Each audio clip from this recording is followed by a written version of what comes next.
Good morning, everyone. I'm Dr. Moore, the pastor of Pilgrim Branch MB Church, Highway 471 in the community of Goshen Springs. And I greet you with the joy of Jesus and with enthusiasm as we are excited about the service today and the message you will be experiencing with us. I am so glad that you open up your home for us to be with you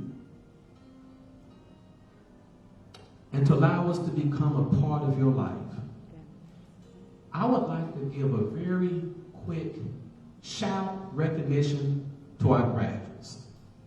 We got, coming from kindergarten to first grade, Madison Archie, Darren Lindsay, Layla Ragsdale. Moving to sixth grade, we have Evan Williams, Christian Lindsay, Kylie Amperano. Moving to high school from Northwest Rankin Middle, we have Jeremiah Archer, Caleb Harris. Moving to high school from St. Andrews, we have Hannah Moore. Moving to high school from Pearl Junior High, we have Keenan Williams. We have a high school graduate, DeAnthony Latchinson, graduating from Terry High School. We have Nigel Clay, finishing at Holmes Community College pre-nursing. We have Philip Dabney, finishing at USM with a BS in electrical engineering. And we have a member who finished graduate school, Fratina Brown. Now, I was listening the other day to a sermon my late pastor and brother, Reverend Quincy Moore, preached about 28 years ago. And that sermon was Education is a Key to Freedom. And I'm thankful for our graduates who are taking advantage of that key that can unlock freedom in their lives. But later on in that sermon, he talked about another type of education that we need to educate ourselves on and never forget about who God is. And in that, he said this scripture, Psalm 37:4. And it says, delight thyself also in the Lord, and he shall give thee the desires of thine heart. Commit thy way unto the Lord, trust in him, and he shall bring it to pass. So we coming today just to delight ourselves in the Lord. And Miranda is about to come and do a dance. And as she's dancing, I ask you to dance in your heart. With every movement that she makes, your prayer should be, Lord, with every move that I make, may I get closer to you. If she leaps out here, your prayer should be, Lord, may I leap with your joy. If she balances out here, your prayer should be, Lord, may I balance with your strength.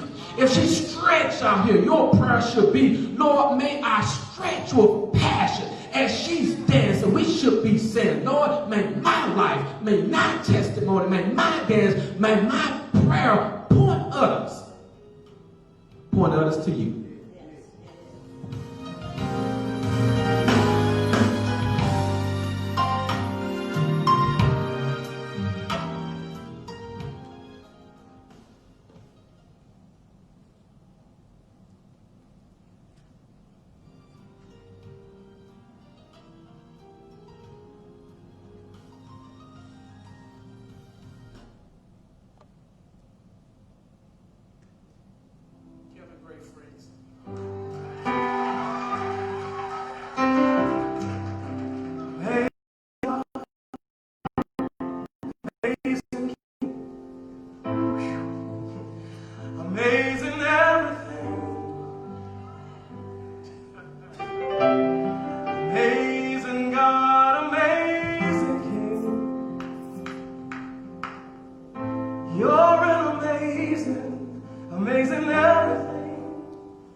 My life would be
everything. Somebody help me say that tonight. Amazing God, amazing King. Amazing everything. Can we sing that again? Let's sing it. Amazing God, amazing King. Amazing everything. Amazing God, amazing God, amazing King. God, you're amazing everything. 'Cause you rule throughout the land. You give life and breath to every man. You sit high, look down low. Earth is your footstool, heaven's your throne. Say that, somebody. You sit high, look down low. Earth is your footstool, heaven's your throne. Somebody say, you sit high, look down low. You look down low. Earth is your footstool, heaven's your throne. Everything is in your eye. Everything is in your dominion. Everything is in your dominion. Everything is in your throne. Everything is in your dominion. There's nothing too hard for you. There's nothing too small for you. There's nothing too good. You're able.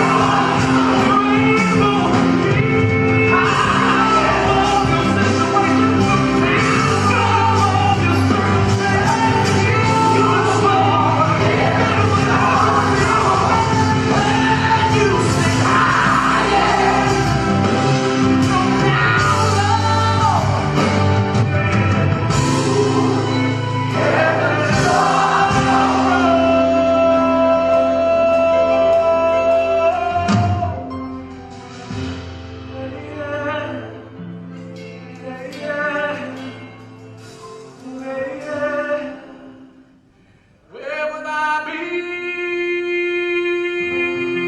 without you?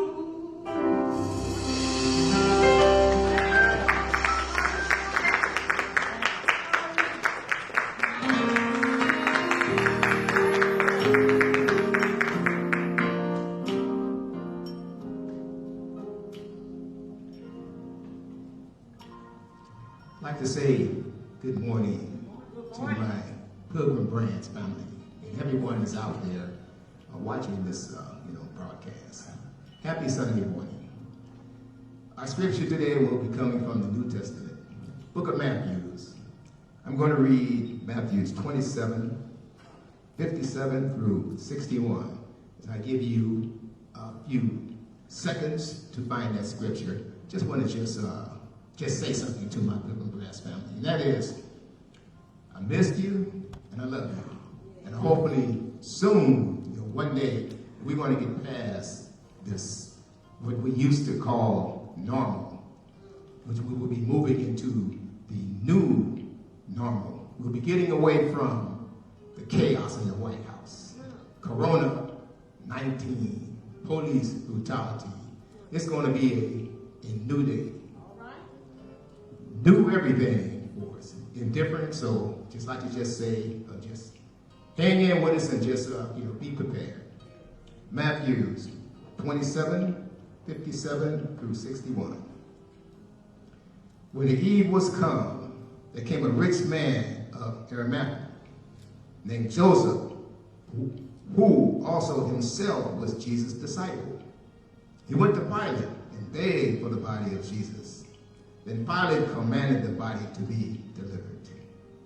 And when Joseph had taken the body, he wrapped it in a clean linen cloth and laid it in his own new tomb, which he had sewn out of the rock, and he rolled a great stone to the door of the sepulchre. And he departed. There was Mary Magdalene, and the other Mary sitting over against the sepulchre. I'd just like to just say to you that in these horrid times, there are times that in this time, we may look back upon this as a horrid experience, but take into consideration this horrid experience, what came out of that horrid experience. And today, we see that America is sitting on the sepulchre. Excuse me. And the great news today is that Jesus is always there. He's always with us through hard times that you may look back upon and think that you're going through. You just remember this one thought. He has not forsaken you yet, and he is always with you. His permissive will is temporary in times. I just want to just say that the church in this nation and always has always been a spiritual reflection of American society. And that is that sepulchre. There was guarded that tomb and that sepulchre, that big solid rock that was removed, released our Father, released our Savior into the world to bless and keep us and guide us and protect us for our salvation. Thank you. I just read Matthew 27, 57 through 61. May God have a blessing upon the readers who hears, many blessings upon the readers and the hearers of his holy word.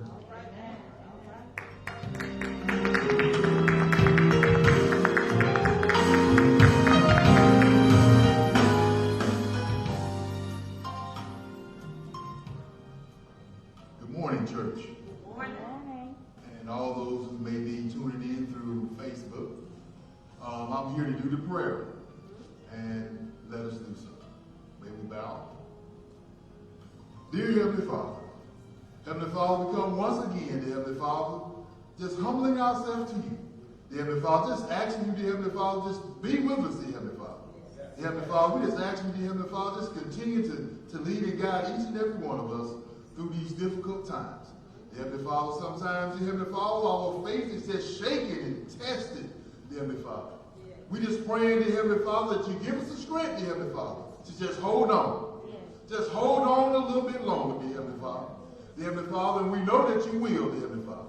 Dear Heavenly Father, we're asking that you just be with all those, dear Heavenly Father, all those families that may have lost their loved ones through police brutality, and they may not be following the proper protocol. And even those that may be affected by this virus, dear Heavenly Father. One way or another, dear Heavenly Father, we just ask you to strengthen the families, dear Heavenly Father. And give us the strength, dear Heavenly Father, just to hold on a little while longer. Dear, even though the tomorrow may not seem clear, dear Heavenly Father, just strengthen us, dear Heavenly Father. Build us up. And so we'll be able to just hold on, dear Heavenly Father. Dear Heavenly Father, and we just ask that you just continue to lead and guide us, continue to strengthen us, continue to show us love, dear Heavenly Father. In the mighty name of Jesus, amen. Amen. Amen. And now I'm going to talk about happy times. Happy times is what we call it here at the branch when it's time to give. Yes. And there are three ways that we can do so. And one being on every first and third Sunday, there will be a deacon here at the church from 12 to 1. And that is today. There will be one of us here at the church to take care of offerings. And also download the app Giveify. That's Givelify. And also, last but not least, P.O. Box. You can send it to Pilgrim Branch MB Church, P.O. Box 872, Brandon, Mississippi, 39043. Thank you.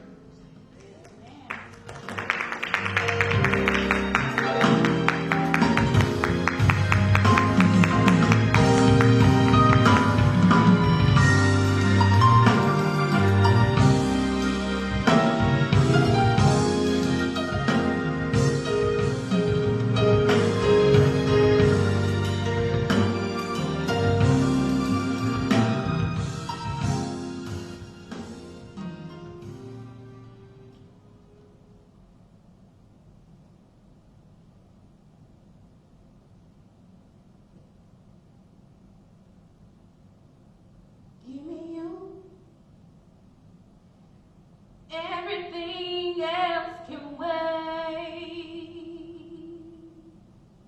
Lord, give me you. Lord, give me you. Give me you. I just hope I'm not too late. Lord, give me you. Lord, give me you. Give me you. I just hope it's not too late. Well, it's me, oh Lord.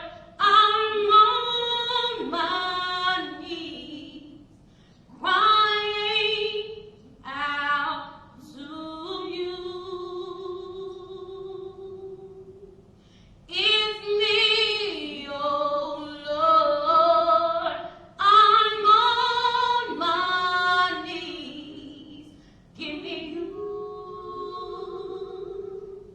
Give me you. Give me you.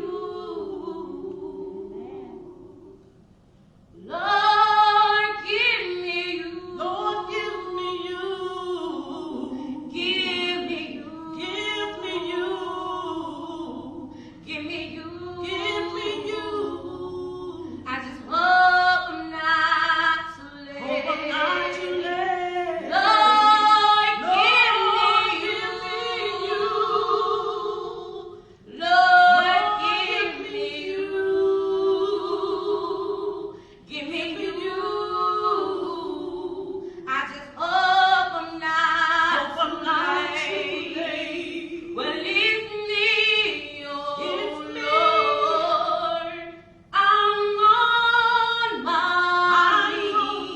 knees, crying out to you. It's me, oh Lord. I'm on my knees. So give me you. Give me you. Give me you. Give me you. Lord, give me you.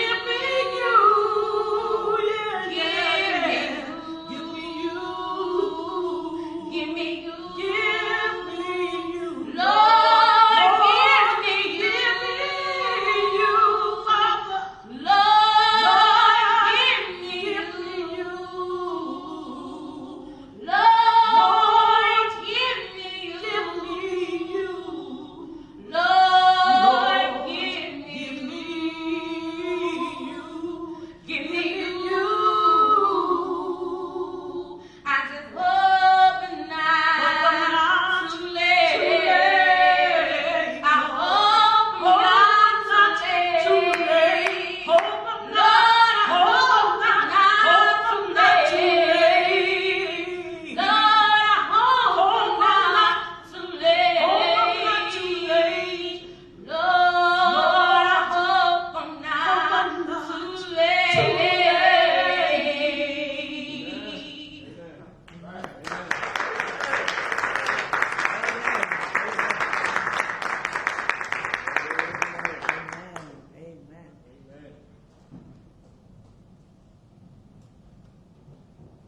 Didn't understand when the old folks used to say, "Why I still got blood running in my veins."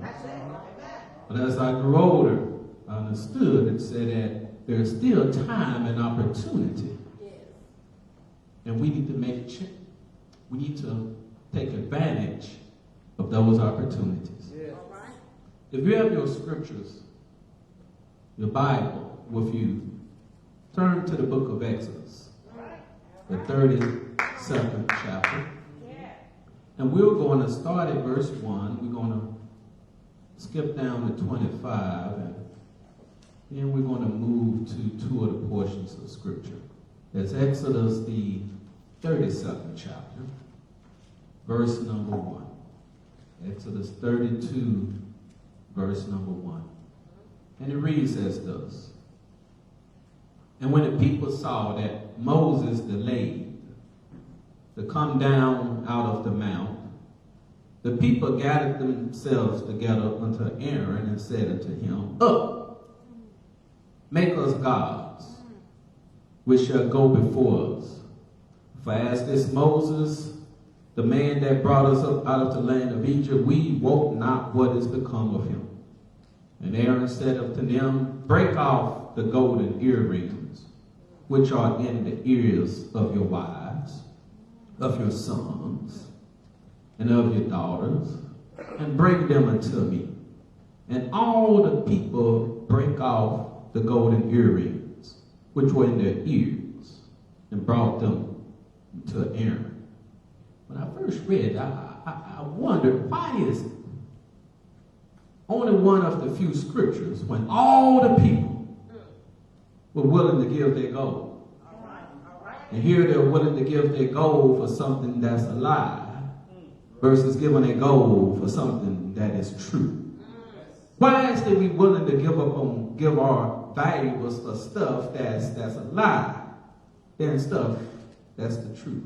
And he received them at their hand and fashioned it with a graven tool, after he had made it a molten calf. And they said, These be thy gods, O Israel. This what brought you out of the land of Egypt. Let's go down to verse 25. After Moses came down the mountain. And when Moses saw that the people were naked, for Aaron had made them naked unto their shame, then Moses stood at the gate of the camp and said, Who is on the Lord's side? Let him come unto me. And all the sons of Levi gathered themselves together unto him. We're going to go back to Genesis. Something that took place before this. Genesis 49 chapter.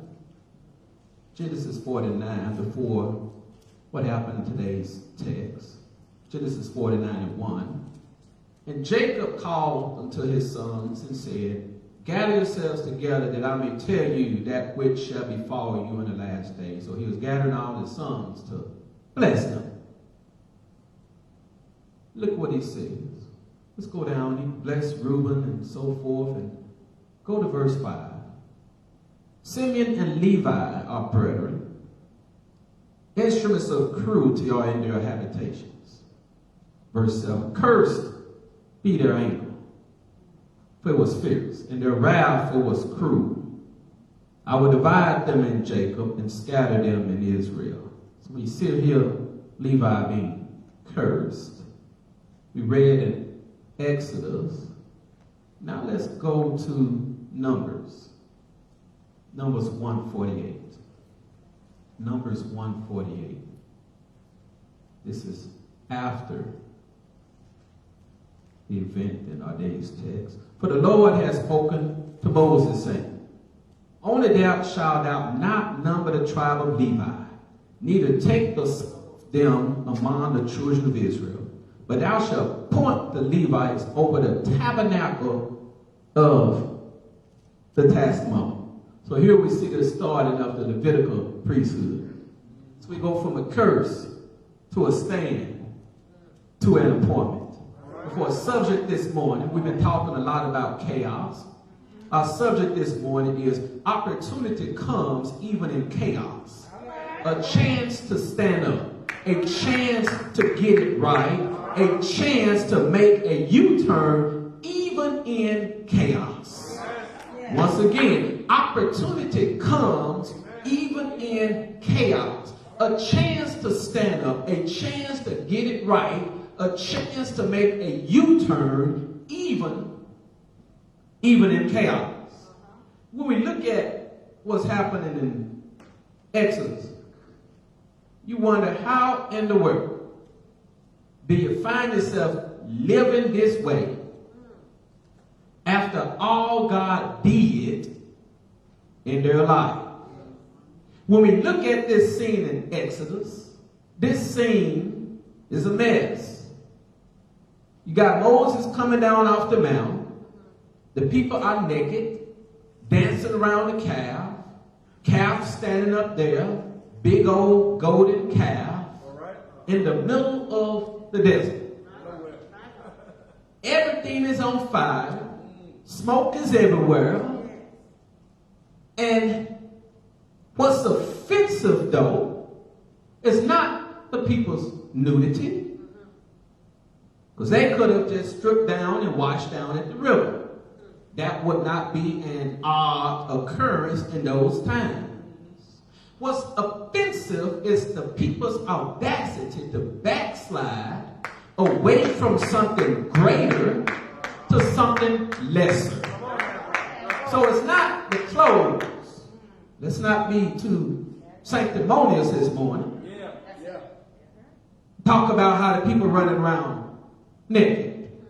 Because no matter how holy you dress, if you're hellish inside, you're not pleasing in God's eyes. One of the big things on the mind of God, the number one commandment is thou shalt have no other God before me. He didn't say thou shalt wear this or thou shalt cover up your elbows. The problem was how you use me when you want something and forget me after you get it. Over in slavery, you wanted to be free, so you called my name. I sent somebody that delivered you from slavery, crossed the Red Sea. You're crying out in the wilderness, I'm sending manna down. So you used me when you wanted something, but now that you're free, you forget all about me. Now let me say something about the children of Israel. They're not in this chaos because they are evil. They are in this chaos because they have not worked God purely for 400 years. They've been associating with the Egyptians so long that they have taken on the ways and the characteristics of the people they associated with until they have lost their uniqueness and their need to be accepted by a lesser society. They are forsaken their own uniqueness. Be careful how much you compromise in order to fit in. They compromise their uniqueness, for they see as an advantage of acceptance, so they want so hard to be accepted. They compromise what made them unique. And they gradually not only have taken on the customs of the Egyptians, but now they've taken on the ways of the Egyptians to the degree that when they get ready to make an image of what God looks like, they make an image of an Egyptian God in the midst of a Hebrew people. For their desire for acceptance.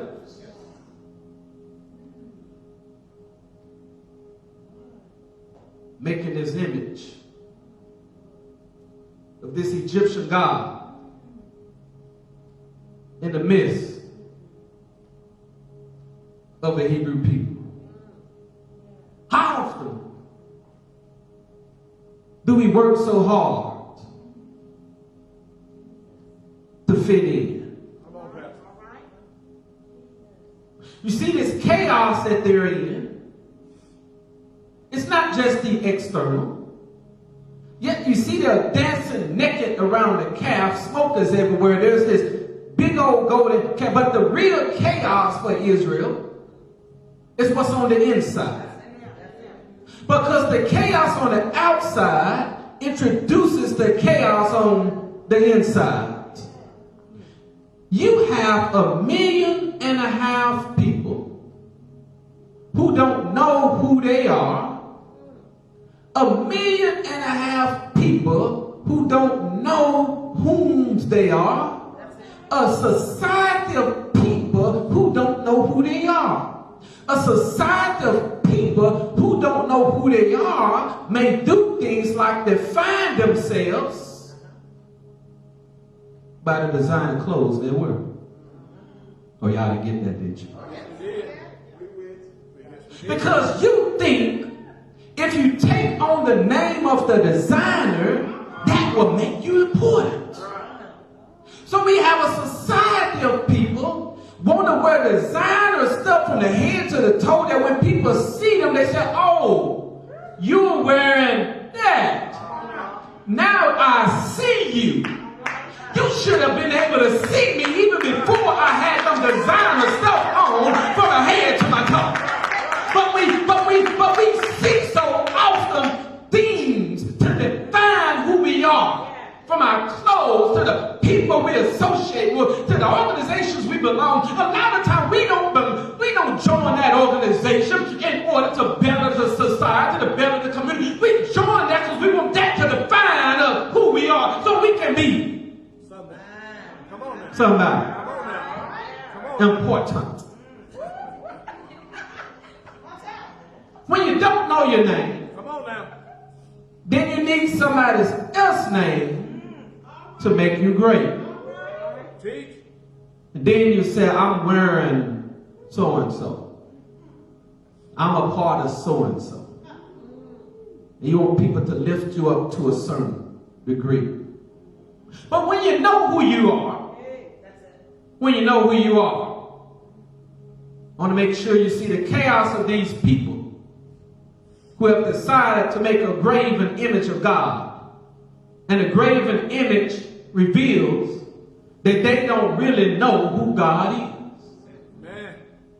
They don't really know who God is. And we can't be too hard on Israel.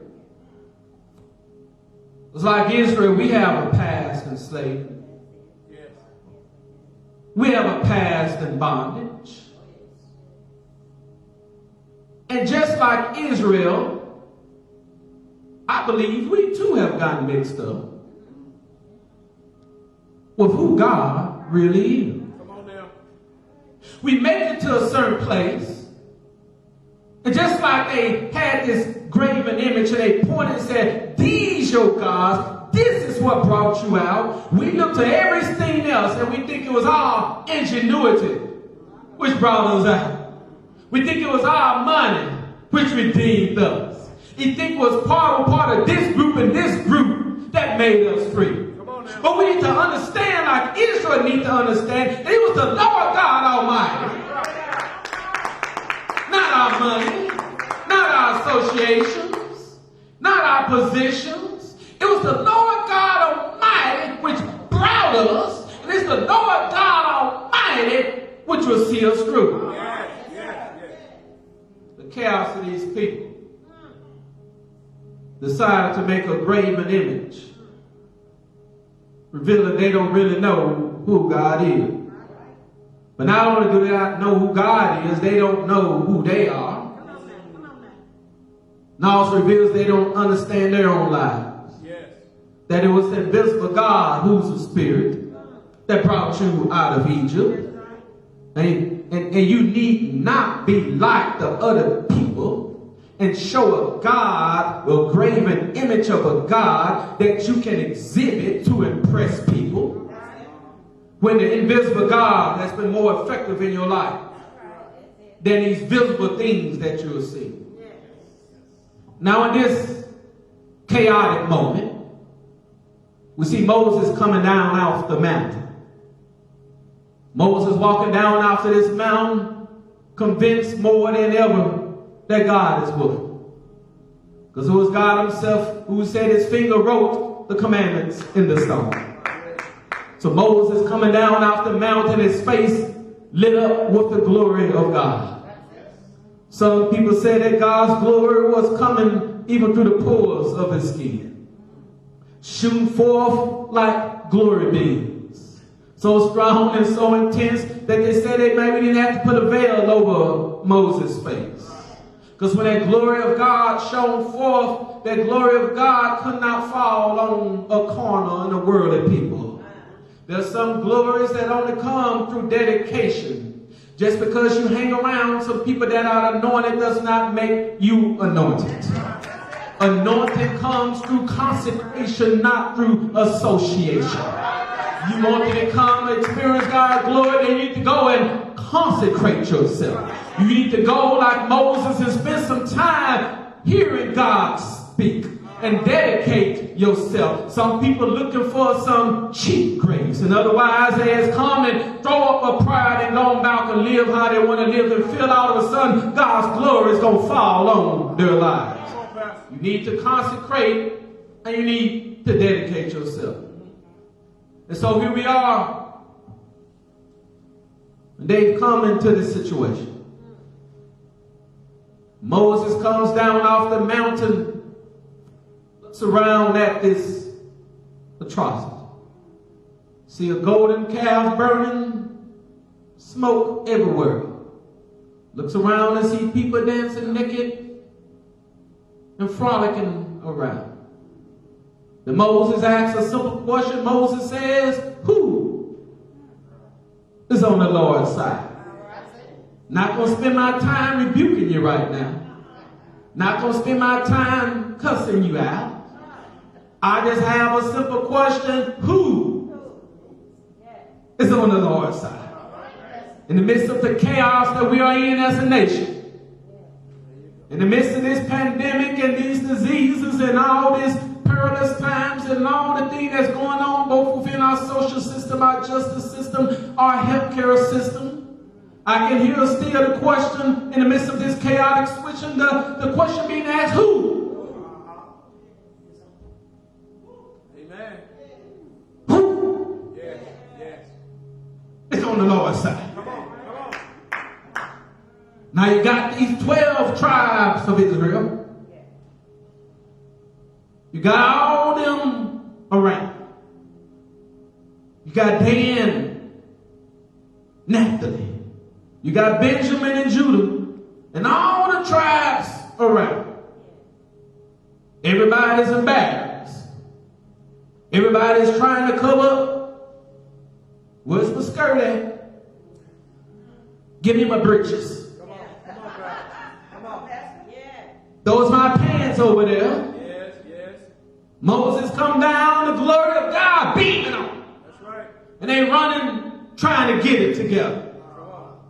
Have you ever had a moment of chaos come at a time and you were trying to get it together? And you said, God, Lord, I could build this better if it were at another stage in my life. But at this time in my life, this is not a good time for me to be up under attack. What my pants say? Come on. Don't come against me now. I just lost my job. Don't come against me now. I'm going through a divorce. Don't come against me now. They're downsizing at my company. Don't come against me now. Where's my t-shirt at? Don't come against me now. I'm going through depression. Don't come against me now. I'm not sure of myself. I'm feeling vulnerable right now. But it's the insecurity of the times that defines who you really are. You will not be challenged in your convenience. You will be challenged in your chaos. You know what man that's married, you know what type of wife you have in a moment of chaos. Yeah, she's looking cute, yes, she can cook, but in that moment of chaos, you determine what type of woman you marry. Ladies, you know what type of man you have, not in a moment of convenience, but in a moment of chaos, in a moment of stress. When the things come upon them, then you get to know what type of husband you have.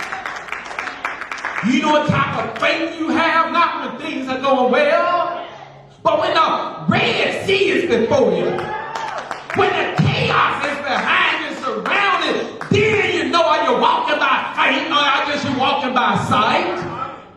It's not in the convenience time, but it's the insecurity of the time that's challenging us. The times of the day is what's challenging us. Moses asked the question, though, who is on the Lord's side? Here comes old Levi.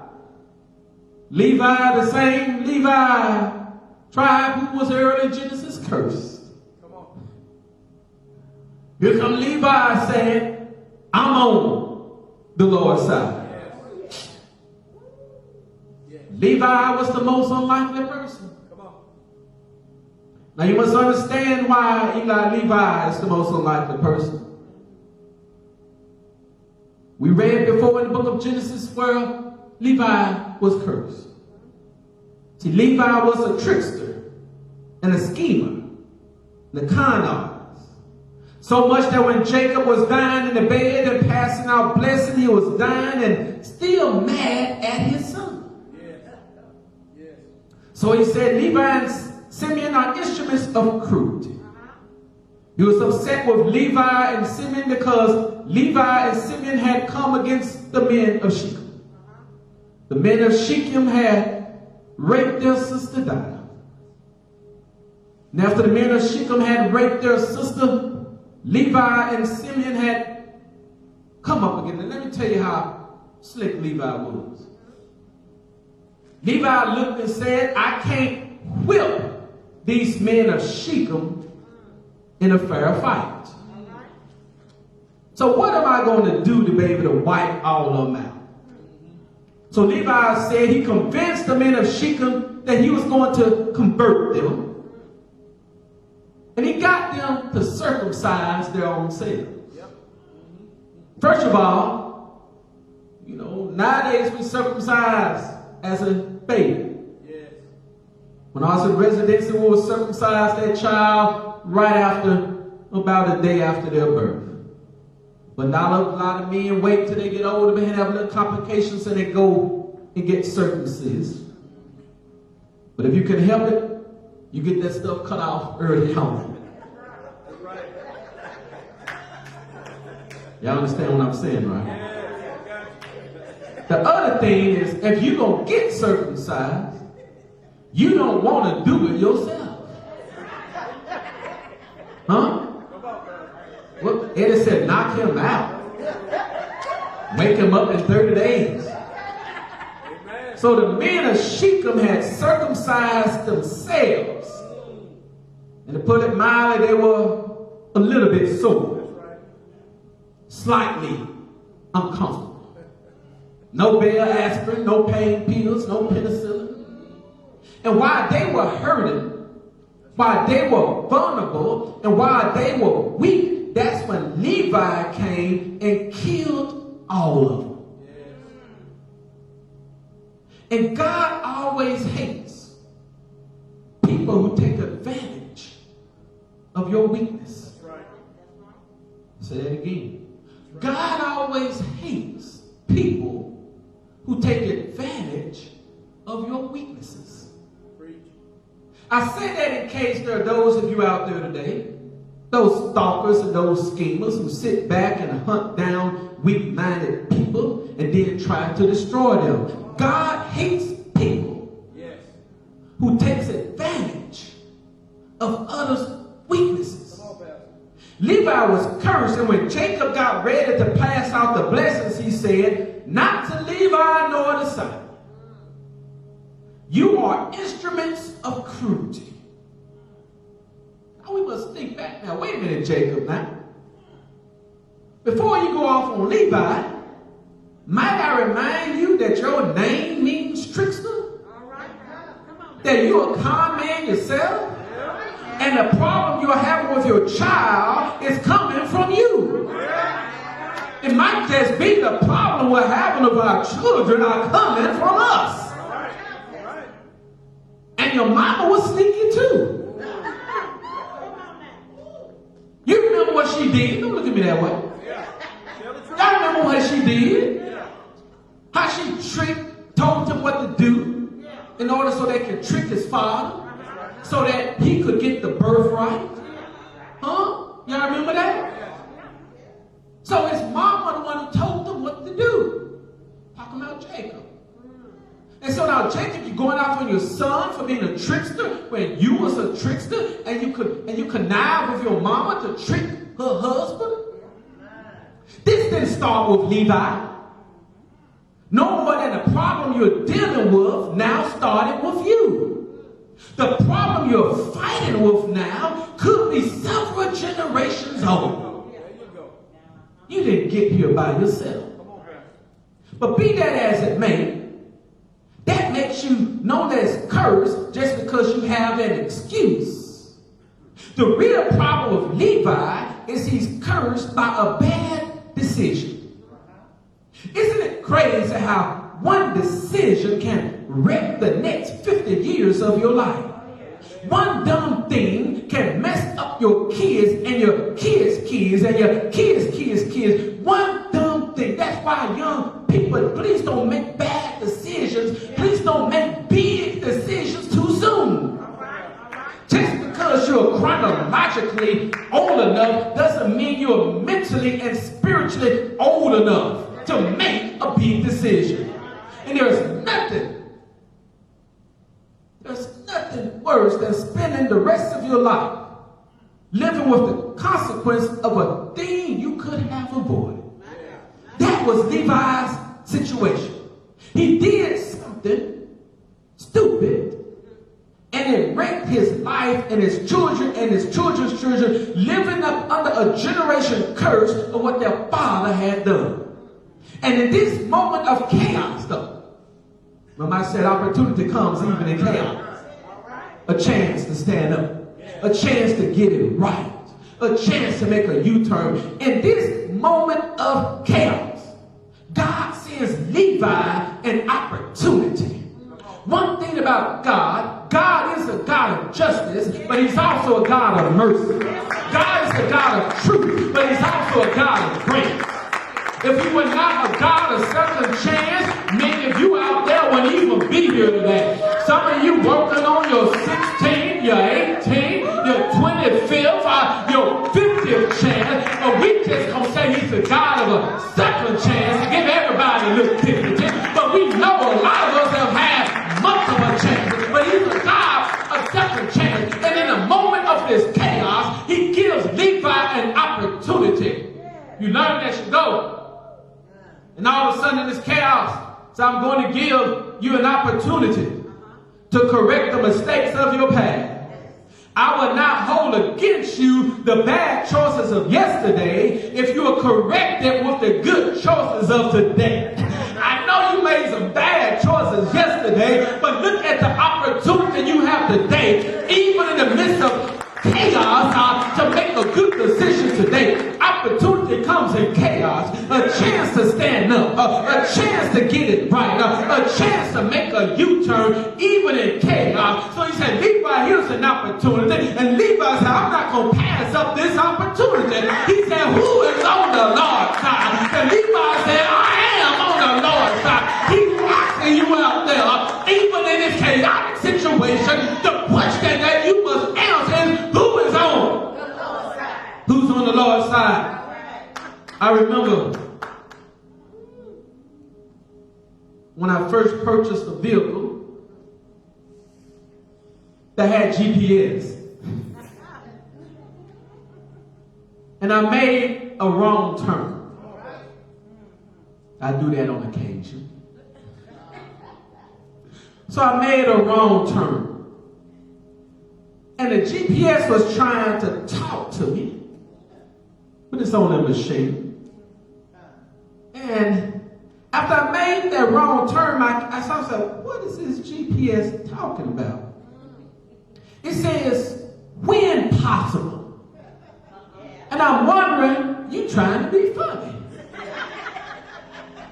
When possible, you're supposed to know the road. And you're here telling me, when possible, make a U-turn. So even though I had the benefit of the GPS, I had myself to look for a turning point. Now, when I saw a place to turn, it was at this intersection with a lot of traffic. So I had to put myself in a position to wait for the moment to make the U-turn, to reverse the mistakes of my past. I don't think y'all hear what I'm saying. Look at someone say, I'm waiting on something. I'm waiting on something. I'm waiting on something. I'm waiting on something. I gotta fix this thing. I gotta fix this thing, but I'm waiting on something. One person is the they come and they slowed down to let me turn, because they thought I was just turning into this particular parking lot. I told them, now you go ahead. Your vision too small. I'm not trying to just turn into this store. I'm trying to make a complete U-turn and go in the other direction. Sometimes you have to let other opportunities go past you to get to the real opportunity that will correct. Y'all don't hear what I'm saying? Touch somebody, don't touch it. Just look at it. Tell them it's bigger than that. It's bigger than that. What I'm trying to do is bigger than that little thing. I'm not trying to veer to the left. I'm not trying to veer to the right. I'm not trying to gradually get it together. I'm too old to gradually get something together. I don't have time to gradually get it together. I'm getting ready to do something that's going to turn this whole thing around, even in the midst of this chaotic situation. Somebody may say, I got just enough strength left. I got just enough time left. I got just enough energy left to make one big turn that will bless my children. That will bless my children's children. That will bless my children's children's children's children. This ain't no small thing. This is a mighty thing. I don't know who out there, but God is setting you up to completely turn your life around. Even in the midst of the chaos. A lot of you been telling God what you don't have. I don't have this. I don't have that. I don't have enough friends. I don't have the right degree. I don't have this license. I don't have a wife. I don't have a husband. I don't have the money. I don't have the time. See, the devil got you counting what you don't have. But you should be looking at what you do have. And what you do have is an opportunity. An opportunity even in the midst of chaos. Look at your neighbor and say, I got an opportunity. And somebody needs to give God praise for the opportunity. All hell is breaking loose. But I got an opportunity. The storm is rolling. But I got an opportunity. Need to look at somebody and say, this is my opportunity. I don't have time to play. I don't have time to get in a battle with you. I don't have time to get into war with you. I don't have time for he say, she say, they say. I don't care what anybody say. This is my chance. I got to go. Don't fool with me. Don't tie me down. Don't hold me back. I've been waiting too long for this opportunity for you to distract me from what God has called me to do. What you have, who's on the Lord's side? I'm on the Lord's side. Look at this decision by Levi. Because it's one decision that Levi made.